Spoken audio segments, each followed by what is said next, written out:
On the global scene where the hardship is, well, biting here in Nigeria, the UK economy is also going through tough times as it has officially entered a recession. Now, this is after it recorded two successive quarters of negative economic growth in the second half of last year, and that's according to official data as of Thursday.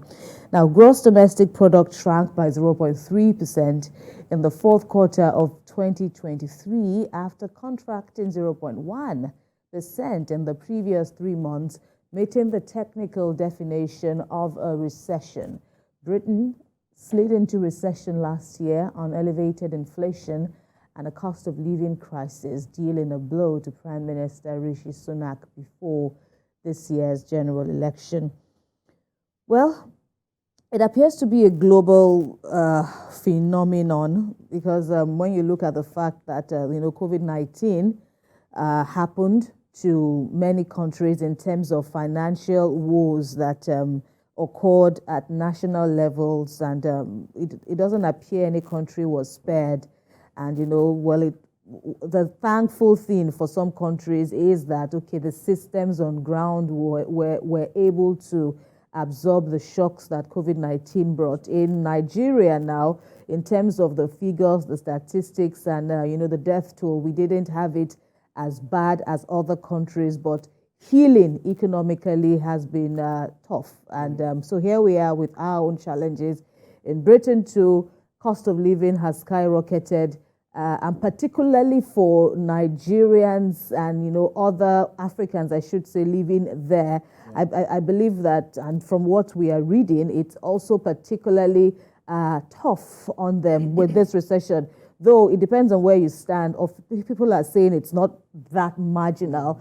Some are saying it's minimal. It's a 0.1, statistics, so to speak. Yeah. So, but really, for Nigerians now having to cough out, well, if we convert to naira, about 2 million for rent every month, you can imagine how dire straits one must be in. That's right. The world is in chaos right now. It's just it's very glaring that everywhere doesn't seem to be the way it used to be. It's not rosy anywhere as it is, because if you look at the Russia-Ukraine war, the attendant Israel-Hamas war, look at the post-pandemic Russia, Ukraine too. So all of these things, quite contributed. Even though oppositions in the UK believe that Rishi Sunak has not been able to deliver on his promise to shore up the which he rode on. Exactly. all this during his campaign. Yeah. So the Conservative Party, which has been there about 7 decades or thereabout, they believe that the past 14 years it's been very, very bad. The economy of the UK has been nosediving, and also they said that people spending less, doctors strikes and fall in school attendance also dragged the UK into the recession at the end of last year. So according to the data, they said the economy shrank by larger than expected, twice, 0.3% between October in 2 quarters and December. Exactly. So after it had already contracted between July and September. So UK recession, if it fails to grow rather, for 2 successive quarters. So the figures raise questions over whether Rishi Sunak has met those pledges. So it's all of those things that we just need to understand that it's not rosy anywhere in the world. About seven developed economies are also facing similar recession. Japan is one of them.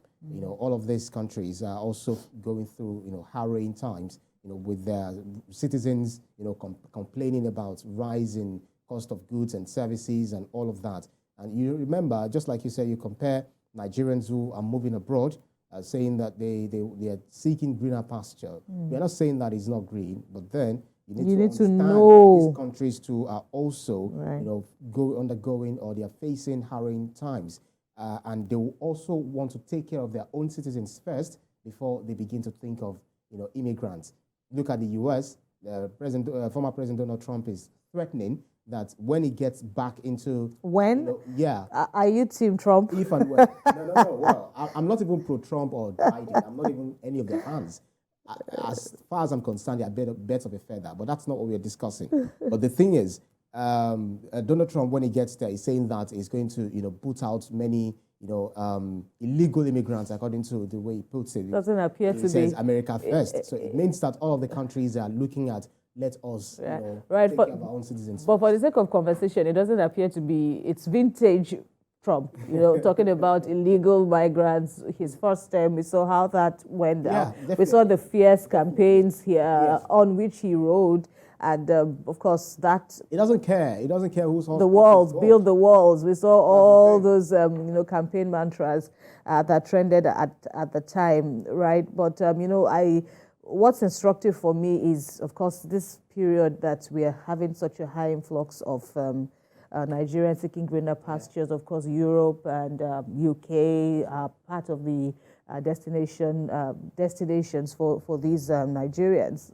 Like you said, people just have to, know what they are going into.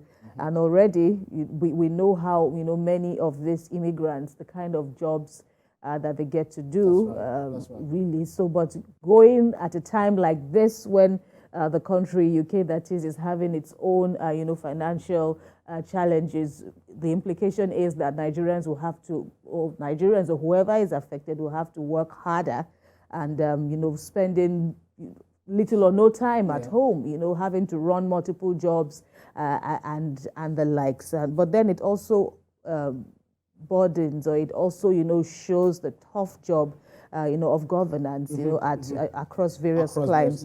And, how they just have to, keep to their words, be on their toes day and night to ensure better lives for the citizenry. And this is going to be it's going to form perhaps a major chunk of conversations over the course of today, looking at how the country will find itself on safer grounds.